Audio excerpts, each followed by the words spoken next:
Maka Mbak Sartini sing beksani. Nah. Maka dadeke Mas.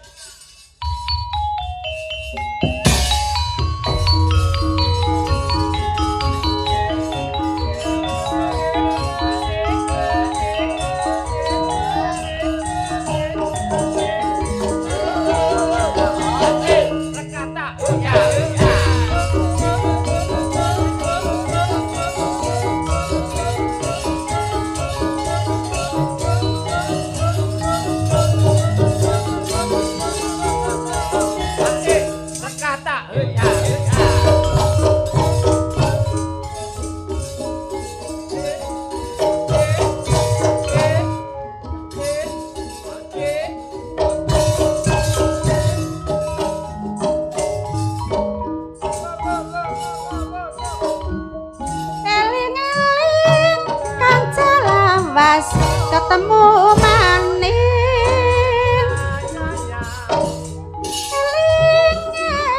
eling ramane sapa eling baliya maning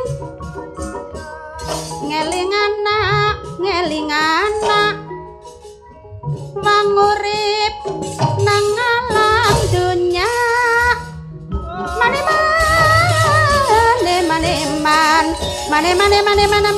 ngeling anak kakang aja melu bukayune nangis bae jame disigar para selawe amung siji sing dadi pilihan hati Rama amung siji pipi aja melu pengandange jengkel bae turi Rama kulintang kembang kuyanti ya Mas kurandangan golek sing eman maning Rama kurandangan nandur jae nenggalengan nyambut gawe bebarengan para kanca apa pada ngerti wae arep kuwe apa kuwe mengko tegas supaya kon pada eling tembung tatelu tegese sapisang tata krama pindhone kuwe teman kaping telu kuwe tepas lira dadi siswa sing utama menir sama melati magar leleran eman wong ayu kanggo bebean Rama eman dina minggu ora prai ditunggu-tunggu ora diwehi pring gelondong kalani baji gerah rungsang rasane wong dikemaru Rama gerah rungsang nyangki nyemper ngiwonengen jagong jejer nggo tambah kangen cengkir gading beluluk tibane mirip wis kesanding ditinggal golek di manis mane wis kesanding blumbangan ayu yune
soten atine bolor kaleran sabdane sang guru gate kena manungsa urip nang alam dunya bagiane sing sabar narima muga kudu eling lan waspada.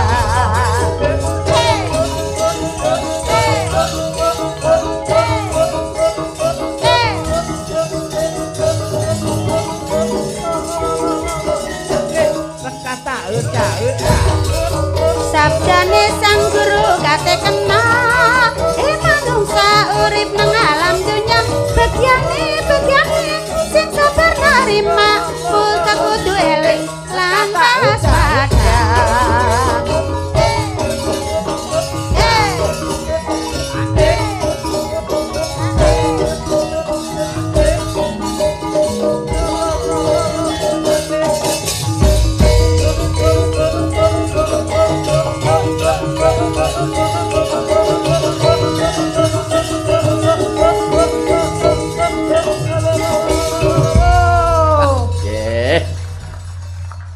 Tangan matur sembah nuwun. Wah, ya. Wah, Mbak Sartini iki nek apa beksa lengger jan.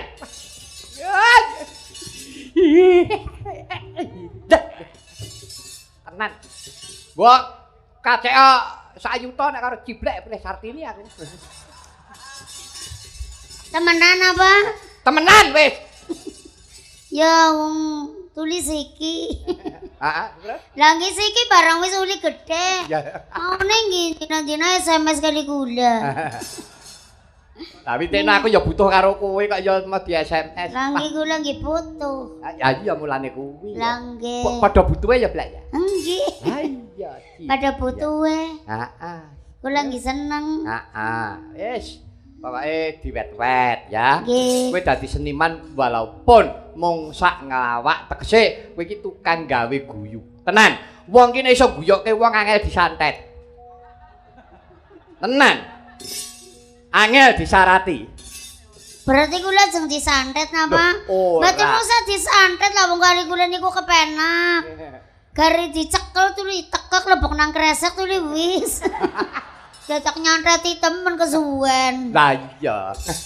Tegese ngene, wong ki nek iso gawe seneng, iso gawe lejar. Ki nuwun sewu. Apa ya akeh slamete, dawa umure, akeh rezekine ngono lho, Blek. Nggih. Heeh, mula diwet-wet ya. Nggih tak awet-awet. Heeh, aja sok padu karo bojomu ya. Mboten. Sing rukun. Nggih. Heeh. Kula nggih nyonton jenengan rukun terus. Ya, heeh. Mang ndi bareng. Ya, heeh. Kena iya. Kena iya lah. Alah, modaro, Blek.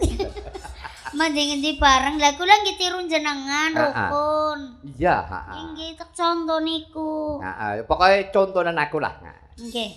Rono-rono renteng-renteng reruntungan. Wis paribasane mangan sepiring dienggo wong loro. Wah, nek ngono kuwi jenenge ketok tresnane. Ketok tresnane apa enenge ming kuwi kok. Anane mung sepiring tok. Lah iya. Estu lho, Mas. Weling kula lati pakarti nyawiji nyun sewu ngendikane batine tumindake padha. Nek iya nek ora insyaallah pun mesti saene. Ya. Pun tak pujekke. Syukur bage gelem wayangan dhewe. Apik kuwi. Ya. Wayangan dhewe. Lah iya saya apik ta, Tru. Heeh. Pun kula pujekke pun. Kapan wayangan? Kapan wayangan? Ayo no. Ya. Kula aturaken menika lagu Pepeling. Pepeling Slendra Partai Sanga. Nah, kula nyuwun bawanipun kakung. Bawa kakung sing damel bawane kula sing gawe pepelinge Mas Haji Anom Surata. Gandeng niku isine meh padha dadekke siji. Oh, ngono. Heeh. Monggo sing bawa kakung dandang gula isine islami, Mas. Monggo. Allahu Akbar mongko pepeling. Ngeten nika. Yo. Enggak. Allahu Akbar mongko pepeling. Menika Mas Sakri ingkang pidalem. Tawang Mangu. Ah ya, ngisore Gunung Lawu. Heeh. Muga-muga ora longsor. Ra. Adan ing masjid swara ngumandang. Adan ing masjid swara ngumandang. Iku minangka bukane. Iku minangka bukane. Ngibadah kang satu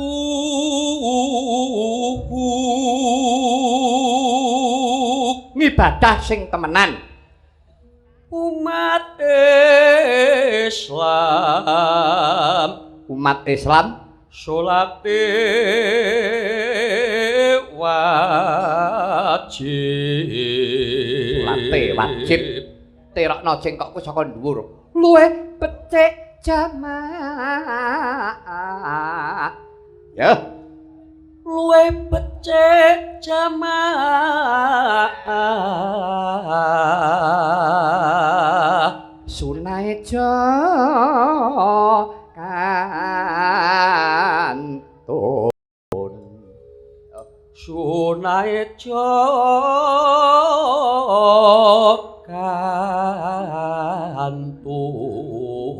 Bagus. Nah, wong sregep ura-ura iki sregepa gawe cengkok ben aja padha karo kancane. Beda ning tibane ngendon kepenak. Wis. Terus Ramadan nindakno poso. Ramadan nindakno poso. Kinantenan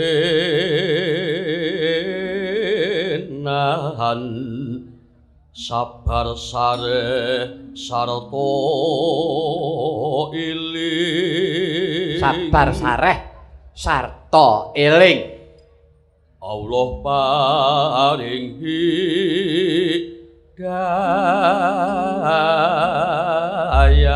Allah paring hidayah. Monggo.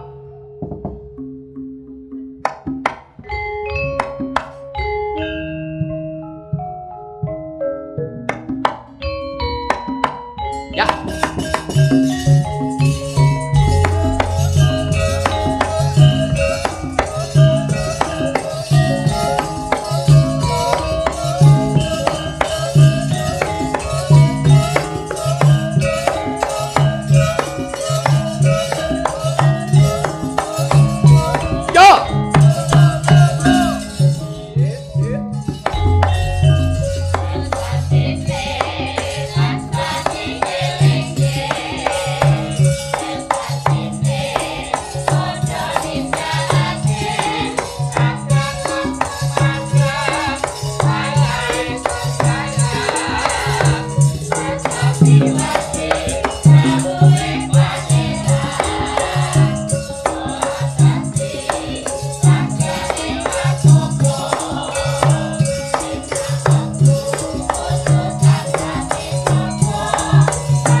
Kagem Raka Mas Wasimin sampun kula aturaken pundhutanipun pepeling kala wau.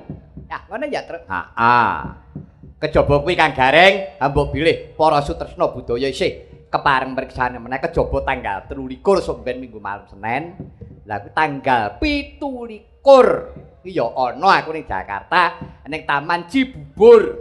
Monggo menika menawi kepareng badhe rawuh menika malam Kamis malam Jumat tanggal 27 Taman Cibubur menika malah sontenipun kangge ngruwat pun lajengaken inggih menika wayangan sedalu. Wah iya ngono ya Truk. Heeh. Sik Truk. Sebab iki ya ana apa kuwi ana penemu sing rada ra penak. Heeh. Dikira aku sing gawe rumpakan, dikira aku sing gawe apa kuwi aturan. Piye? Ngene. Ana sing duweni penemu. Sapa sing ngomong nek dalang bojone loro kok ora entuk ngruwat? Ana lho sing ngono kuwi. Aku tau krungu ngono. Heeh lah terus sing ngomong aku. Garenge aku sing ngomong. Sebabe aku duwe pathokane. Sebabe sing duwe aturan ngono kuwi buku panutan ruwatan sing tak gawa. Kuwi ana sadurunge diwaca kabeh, kuwi ngarep kuwi ana tembange kinanti. Minangka ugeranipun dalang ingkang ngasta ngringgit angruwat amurwa kala datan kenging garwa kalih. Duda Jaka datan kena iku poma dipun eling. Mula sayahene aku bola-bali rabi ning ora wani wayuh. Kuwi nek ngono kuwi. Ewadene nek ana sing bojone loro ruwat, monggo silakan. Tidak apa-apa. Nek bukuku nine ngono kuwi aku. Oh, ngono tidak untuk umum. Tidak untuk dalang yang lain. Ngono lho, Tru, aja kleru kok dikira aku ngalang-alangi. Enggak, ora babar pisan ora. Monggo. Ning yo kuwi nek wani aja wedi-wedi, nek wedi aja wani-wani. Ora kena nggo dolanan ngono kuwi. Oh iya. Ngono. Ya, dadi cetha-cetha piye to? Oh dikira aku sing gawe-gawe, soalnya ana dalang sing duweni penemu ngono. Sing ngomong sapa? Sing ngomong aku pancen. Ning sing ngomong kuwi jroning buku nyebutake, dudu omong aku, unine buku kuwi. Nek omong aku salah, bukune kuwi sing salah. Ngono lho. Ora ngandel? Maka ditiliki isih ana bukune tak gawa kok, Truk. Ngono. Ya Dole. Nah, iki isih siji Dole. Isih siji sing ngersakake lelagon. Iki ana Nawala. Assalamualaikum warahmatullahi wabarakatuh. Sugeng dalu Pak Mantep. Dari penggemar Pak Mantep kula badhe nyumbang bawa yen ning Tawang ana lintang. Semoga Yayasan Putra Pendawa dan SPBU selalu sukses dalam usahanya. Dari Yanto Todanan Bluro. Menika Mas Kondang menika piyantun Todanan Bluro. Maka menawi badhe ngersakaken nyekar minggah panggung mriki Mas. Yo Cok, sepoti sik Cok. Ya.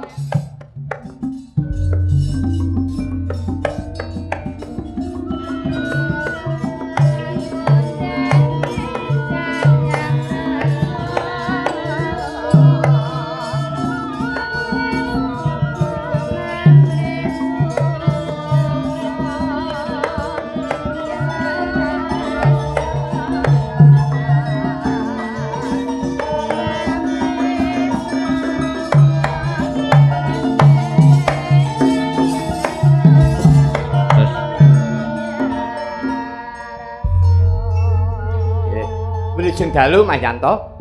Nggih, saya Mantep. Mangga, nggih badhe nyekar menak aset saking Todanan saestu. Nggih, saestu, Pak. Oh, saking Todanan Bluro nggih. Nggih. Nggih, Mas Kondang niku lak rumiyin saking Ginjan, celak nggih. Jepon apa jikan? Oh, nggih. Nggih. Nggih. Oke. Padha Blurone monggo menan badhe ngaturaken yen ing Tawang ana lintang dipun bawani to. Monggo. Nggih, nekatur Mas Kondang Sutresna. Monggo Mas menika piyantun Todanan Bluro, kanca dhewe ingkang badhe nyekar. Mangke ingkang nglajengaken kula nyuwun menanipun Mbak Agi. Mbak Agi mangke sing nyekar yen ing Tawang ana lintang. Monggo menan bawani Mas. Yen ing Tawang ana lintang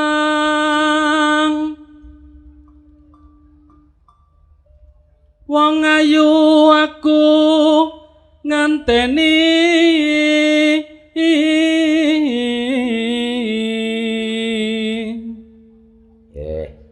pas pun larasnya pas spontan ku terus marang mega ing angkasa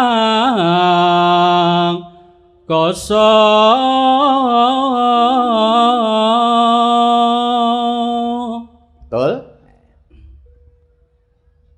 sontakon war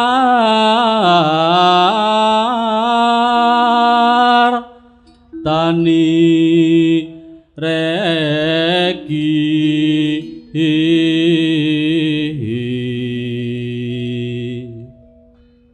janji-janjiku eling sumedetras sing tias ingsun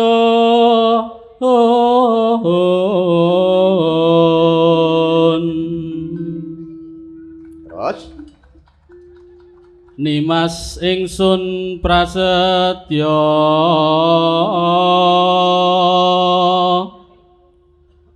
sineksenan bumi langit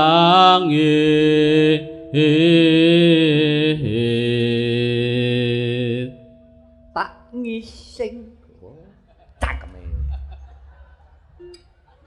tangi sing tangis ora tak nganteni padang rembulan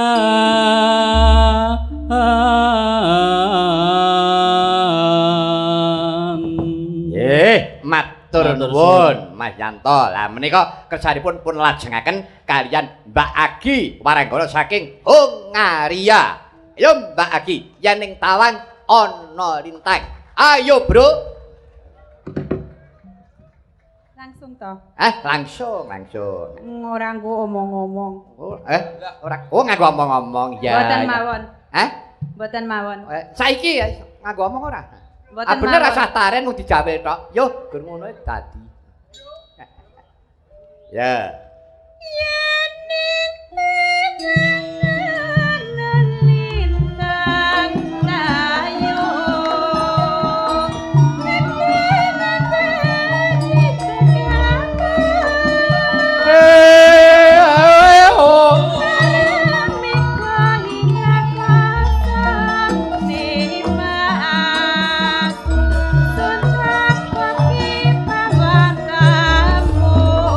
Tangkap.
Duh kula putraning sun siraiku wanti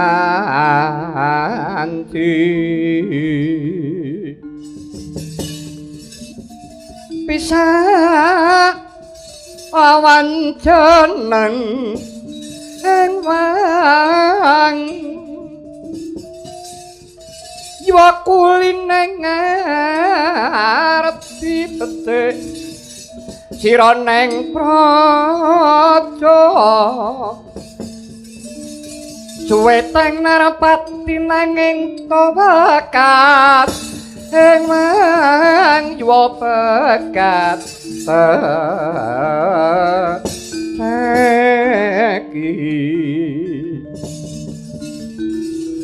nanging tawekas sing wang jiwa pekat teteki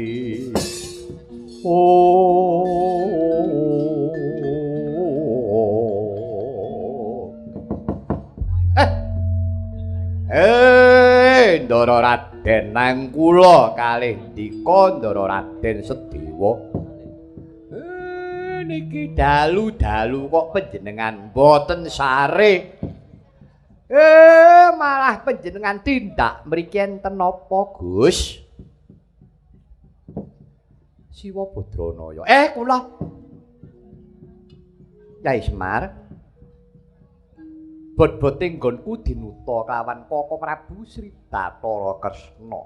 Aku wong sakloron bengi iki uga aku kadhawuhan sowan ana ngersane Kanjeng Prabu Salyapati.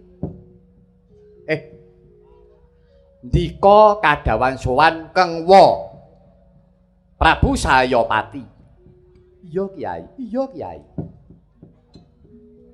Lajeng kersanipun dos pundi? Yai, wanti-wanti dawuh pangendikane Koko Prabu, aku mung kadhawuhan pasrah pati urip ana ngersane Kanjeng Prabu Mandaraka. Sebab manut petunge Koko Prabu, sesuk-esuk wanci prethèking surya mesti Prabu Mandaraka sing bakal jumeneng dadi senopati sak gugure Kakang Prabu Karna. Mengkono, Kyai. Nggih. Kula pun dungkap napa sing dikersake Kang Raka Sinuwun Ndarawati. Ning ngeten nggih, Gus. Wong tuwa ki jare sembur tutur wur. Tegesipun ngaten. Saged kula namung tutur tegesipun nuturi kalih panjenengan. Leres menapa ingkang dipun dawuhaken ingkang Raka Sang Prabu Sri Bathara Kresna. Menawi panjenengan kadhawuhan pasrah pati urip kalih Keng Prabu Salyapati ning niki panjenengan kula engetke nggih Gus. Yo Kyai. Mangeling-eling mawon. Pungkasane Keng Prabu Salyapati ngendikane sing keri dhewe mangeling-eling nggih. Niku ora kena lali lho. Sing ajeng niku upamane panjenengan didukani, nggih panjenengan aja serik, upamane panjenengan dipiloro, ya aja nesu. Pun pripun mawon panjenengan ora kena runtik. Yo Kyai. Nah, mangke menapa ingkang dipun ngendikaaken ingkang Prabu Salya sing pungkasan sing keri dhewe niku mangeling-eling mang bundeli mengke mangaturke Raka Ndarawati. Pun weling kula. Pun mang bidal begini iki uga. Mengke selak gagat esuk mboten kepenak. Ngono ya Kyai. Nggih. Su Gareng, Su Petruk karo Suedan. Apa Su Semar? Su Semar. Serik aku. Berarti aku Suedan. Derekno bendaramu iki. Nganti teko pakuwon palenggane Sang Prabu Salyapati.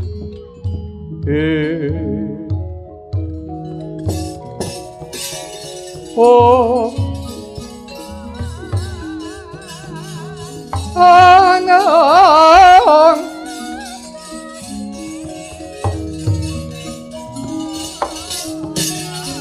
Leng-leng driya mangu mangun kong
Uma leyang pindharana kengkang puncang aduh babu raga ning sun duh dewa ngayomana mring tasih mandang kat wase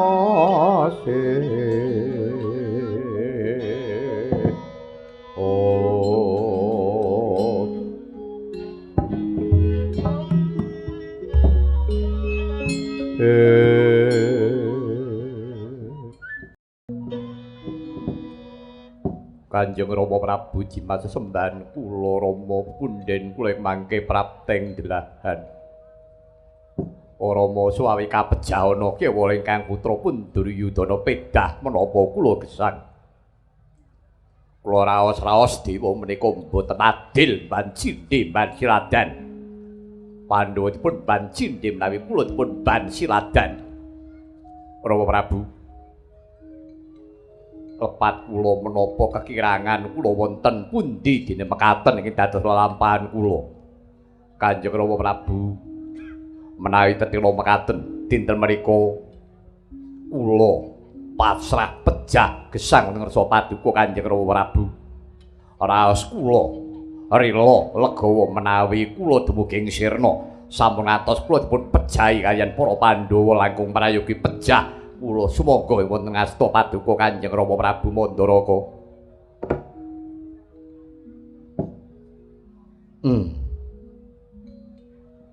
Anak Prabu.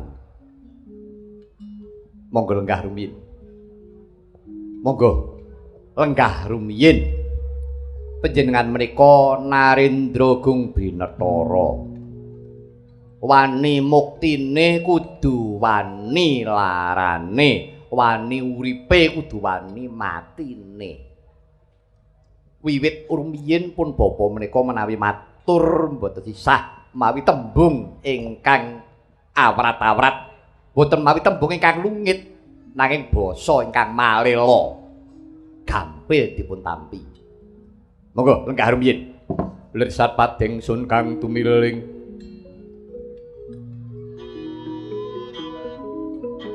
Angulati puspita kang medem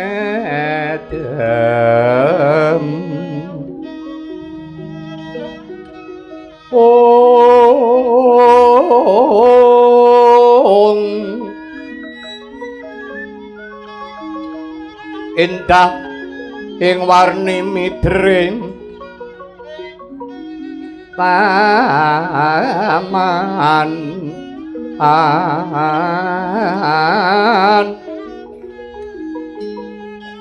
non sekar waras iki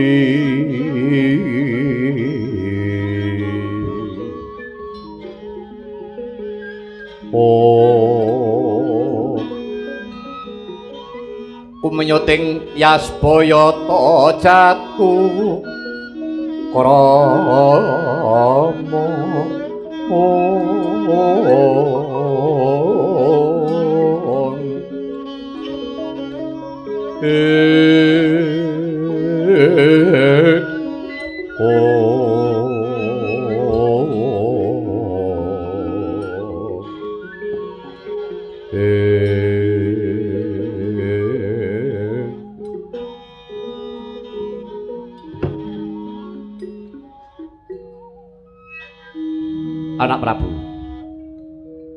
Anak Prabu Duryudana wonten timbalan iki ngadhawuh Rama Kyai menawi dipun manah-manah kanthi weninging cipta dipun petang kanthi jangkep Istanipun ingkang nandhang Sungkawa menika mboten namung paduka anggere anak Prabu. Nek Prabu Duryudana susah iki pancen wis dijarak. Nggih menapa mboten?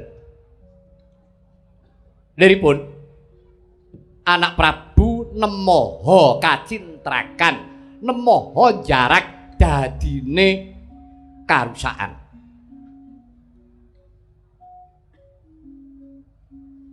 Lelampahan iki kados ngaten menika sinten to ingkang dados sunderaning perkawis? Jaripun iki anak Prabu Duryudana upaminya anak Prabu Duryudana kuwi ketaman lelakon sing abot menika leres ibaratipun tiyang gadah damel wong duwe gawe sing duwe gawe iki Prabu Duryudana. Prabu Salya iki klebu Daya. Ning keneng apa Dayahe kok melu tombok? Liripun kados pundi? Dereng kraos. Dereng kraos to paduka anggere anak Prabu. Cobi, upami benaripun anak Prabu kejalan para kadang sata Kurawa. Kelangan sedulur Kurawa, para pepunden, para dwija, panjenengan menika ibaratipun wis jarak wani ngenekake peperangan. Dados upami penan kecalan kadang menika nama sampun limrah ning kula. Kula menika bebasanipun tiyang sak jawining garis wong jabaning pager. Melu yo apik, ora melu yo ora apa-apa. Ning kesempyok ing aradan gawe saking panggalih paduka gegayuhan paduka ing kados ngaten menika. Lepat kula menapa? Ingkang rayi Rukmarata anak kula lanang Rukmarata pejah pun gecek kalian seta rikala semanten. Burisrawa pejah kalian Setyaki. Dereng dangu mantu kula pun Karna. Menawi Karna menika gugur madyaning palagan, gugur pengawak kusumaning negara, guguring satriya tama. Namung sak sampunipun Surti kanthi tumut bila pejah. Surti kanthi niku anak kula. Mbakyune Banumati garwa panjenengan. Kesempyoke ngaradan kula kepaten anak telu. Kula etang-etang Bratayuda menika sampun kawan welas dinten badhe gangsal welas dinten tumabak. 15 dina Prabu Salya wis kelangan anak telu. Mongko kula menika mboten tumut menapa-menapa, mboten gadhahi perkawis menapa-menapa. Menapa kados ngaten mboten bilan penggalih. Panjenenganipun anak Prabu menika minangka dados tok sumbering karusakan. Klebu ngrusak atine maratuwa. Monggo dipun penggalih. Panjenenganipun anak Prabu sampun kados lare alit. Paduka menika jejering Narendra ngayomi sagung para kawula dasih. Ngayomi negari Ngastina, maka wis direwangi ngrayah Ngendraprastha.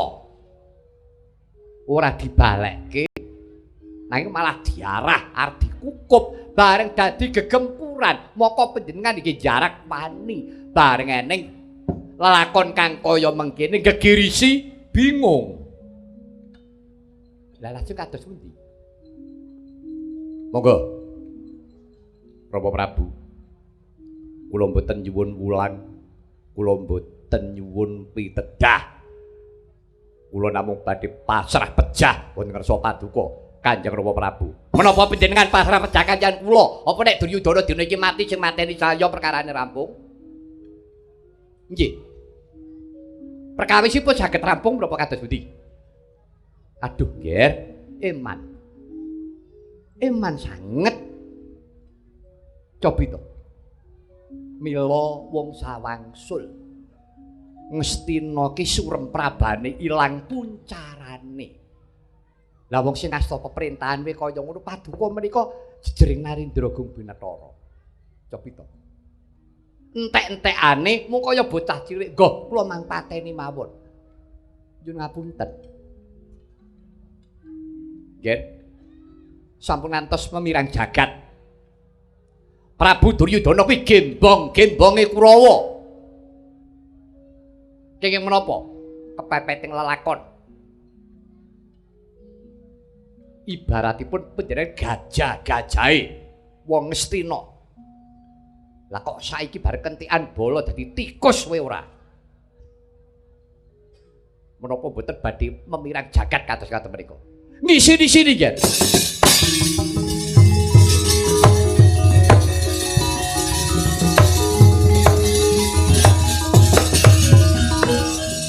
Nahanta Sri Duryudana alana ngandika dhuharing ingsun Werkudara den kepareng kene sigra Arya Sena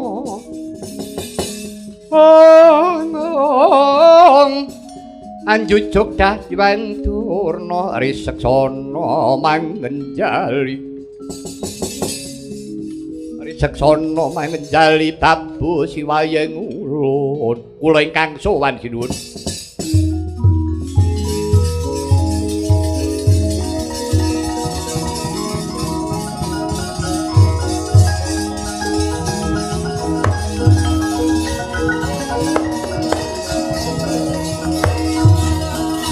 kadang padharan enak becik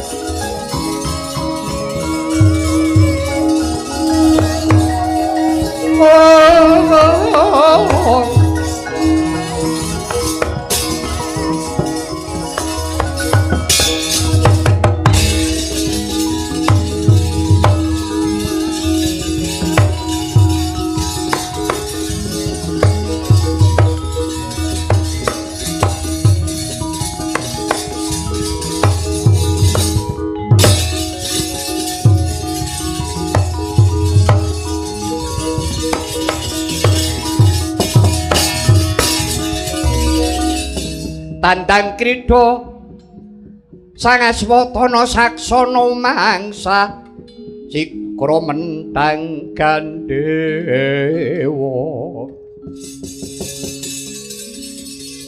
wis lumepas mumbul mubah mulat-mulat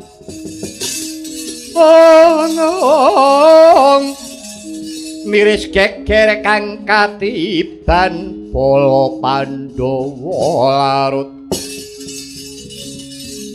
bubar kang baris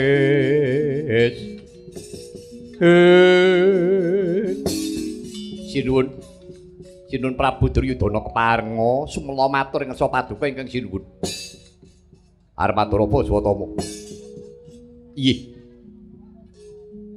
wiwit rikalanipun Kakang Prabu Basukarna jumeneng dados senopati ngantos gugur ngantos dalu menika kula mireng pangandikanipun sinuwun sepuh ing Mandaraka dalasan nanipun Kanjeng Sinuwun Prabu Duryudana ing kados ngaten menika kala wau mratelakaken menawi estanipun Sinuwun Prabu saya nuwun sewu menika tetela asih kaliyan para Pandhawa wiwit jaman Kakang Prabu Karna minangka dados senopati Prabu Salya menika ngusir kula tansah wonten wingking jalaran raos kula boten sekeca iki senopati karo kusire kok sajake kok ora gathuk apa-apa sithik mesti kleru apa-apa sithik mesti kleru nah nyatanipun klenta-klentuning pemanggih Sinuwun Prabu Salyapati tinggal gelanggang colong pelayu kundur dateng pesanggrahan ngantos Kakang Prabu Karna gugur wonten paragan kantos dalu menika kula mireng pangandikanipun Sang Prabu Salyapati wiwit rikalanipun Sinuwun Prabu Kresnaduta Prabu Salyapaben kaliyan Prabu Karna kula sampun ngraos menawi Ngastina menika jati tulsuban luyung klebetan mata pitayaning Pandhawa pedah menapa dene paduka Kanjeng Sinuwun ngrerepa kaliyan Prabu Salyapati kang nyatanipun mara sepuh niki boten tresna kaliyan anak mantu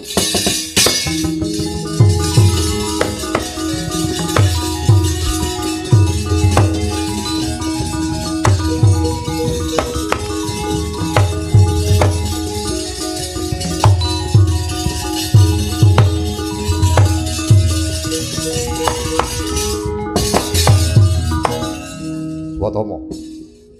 Swatama. Wonten dawuh sinuwun. Yen kowe pamer ucapmu kowe ngremehake kan Rama Prabu Saryapati mbok anggap aku seneng ngono iya.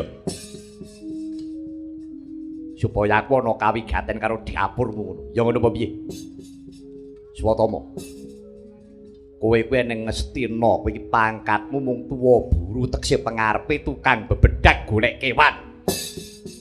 Ora susah kowe ado lumuk. Ora susah dadak kowe ngremehake kelawan pepunden kowe Mandaraka. Nulya githokmu dhewe. Jare kowe anake Pendhita Linwe. Ayo, bapakmu Pendhita Durnaka apa tresna karo aku. Lekno mripatmu. Utekmu ngono mikir. Ayo sapa sing digadang-gadang? Ora ya mung Pandhawa. Kena apa cangkem ngucap. Kowe wani ngremehake kelawan Rama Prabu Mandaraka. Parep golek rai kuwi. Iblis lanat. Ora mikir patah gamparan pecah ndasmu kuwi.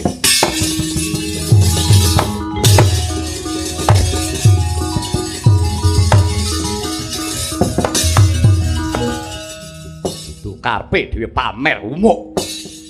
Anggep ya apa? Kanjeng Rama Prabu. Kula ingkang nyuwunaken pangapunten Rama. Ucapipun Aswatama menika kala wau. Menawi kula mboten menapa-menapa nggih.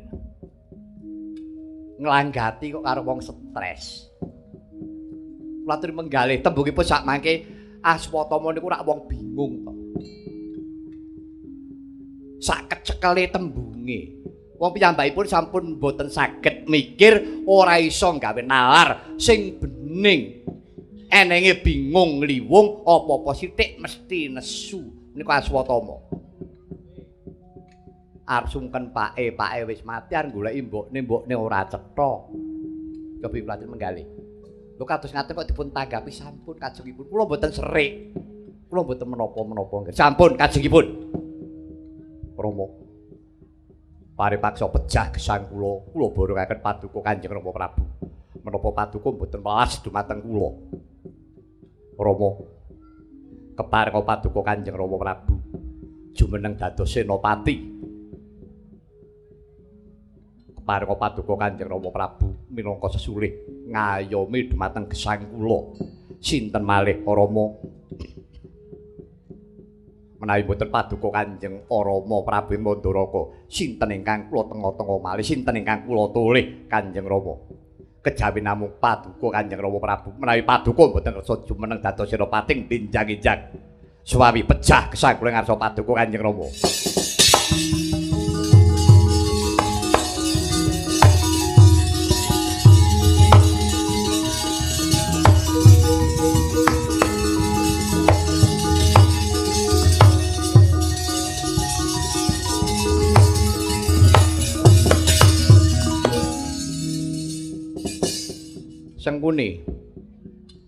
Sengkuni, monggo kula dherekaken. Nyandi. Oh derek. Wonten dawuh sinuwun. Sakyahene kowe kok ora matur dengaren. Kok ulet men tembungmu. Inggih. Kula kebak ing pengatos-atos tinimbang menika mangke klentah-klentu langkung prayogi kula mendel. Sampun, mangke menawi sampun wancinipun boten-botenipun menawi Sengkuni badhe endo saking pakaryan luhur. Ya. Nggih. Kula sagahi menapa ingkang dados keparipun anak Prabu. Kula jumeneng dados senopati. Lah, menika lho nggih ingkang kula entosina dawuh panjenengan kados ngaten menika. Mboten kok pasrah pati urip. Rama kula penan pejahi iki mawon. Lho perkarane iki apa? Ngaten lho nggih. Sedaya pangandika menika kedah nalpun menika pinanggih perkarane iki apa ora kok ngerti-ngerti pasrah pati. Lah kula menika rak bingung. Pisan malih Rama penyuwun kula paduka Kanjeng Rama Prabu keparenga jumeneng senopati. Kula sagahi nggih. Kula sagahi pun bapak badhe jumeneng senopati.